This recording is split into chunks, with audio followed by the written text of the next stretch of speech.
Donald Trump lands in Asia on a high-stakes mission: trade deals, ceasefires, and a showdown with China's Xi Jinping. From Taiwan to North Korea, the world watches as the US president tests his negotiating firepower, navigates soaring tensions, and stakes his claim on the global stage. Will Trump strike gold or ignite a new storm?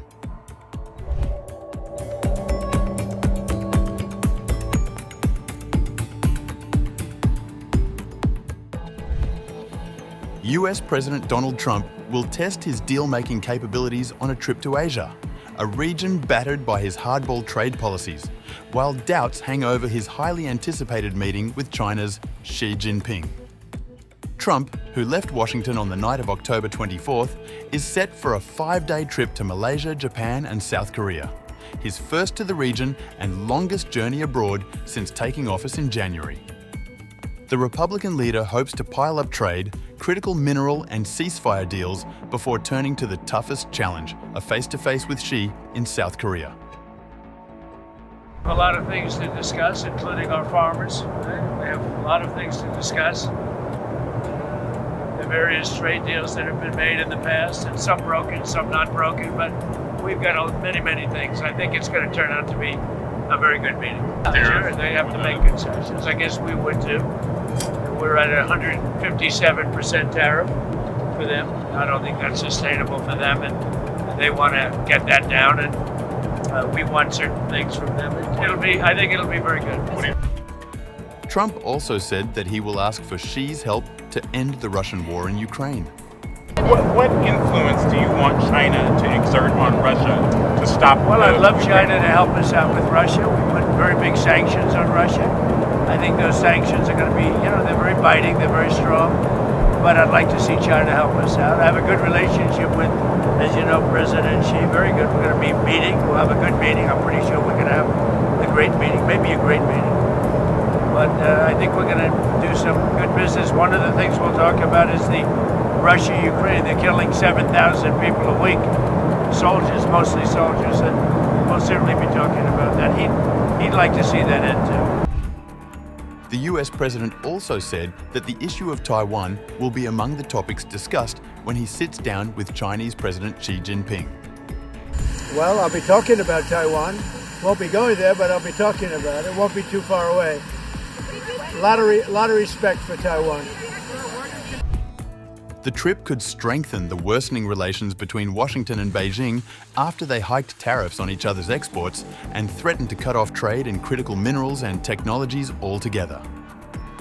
Meanwhile, top economic officials from the US and China ended their first day of talks in Kuala Lumpur on October 25th, with a Treasury spokesperson describing them as very constructive. The world's two largest economies are looking to avert an escalation of their trade war and ensure that a meeting happens next week between US President Donald Trump and Chinese President Xi Jinping.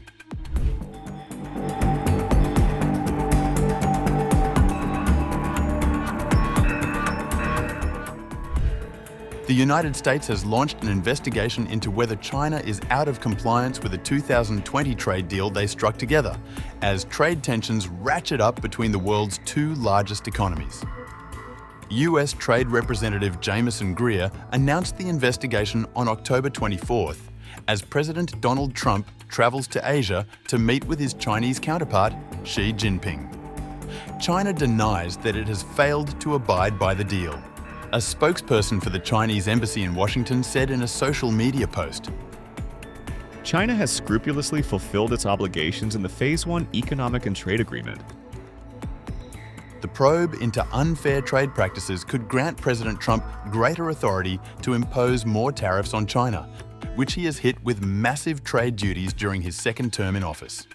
Wendy Cutler, a former US trade negotiator who is now vice president at the Asia Society Policy Institute, told the Associated Press news agency, The administration seems to be looking for new sources of leverage to use against Beijing, while adding another pressure point to get China to buy more US soybeans as well as other goods.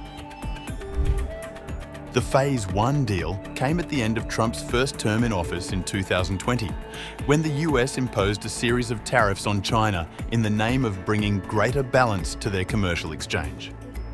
In that agreement, Beijing agreed to buy more US agricultural and manufacturing goods.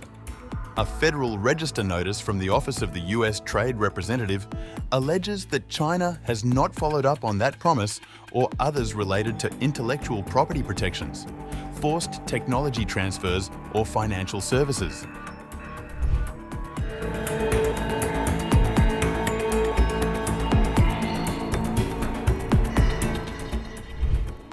Meanwhile, President Donald Trump said that is open to meeting North Korean leader Kim Jong-un during his upcoming visit to East Asia. He told reporters aboard Air Force One on October 24th. Well, I would if he would contact him. And I was, the last time I met, I put it out over the internet that I'm coming to South Korea. If he'd like to meet, I'm open to it, certainly. We had a very, yeah, I'd do it. I mean, if you want to put out the word, I'm open to it.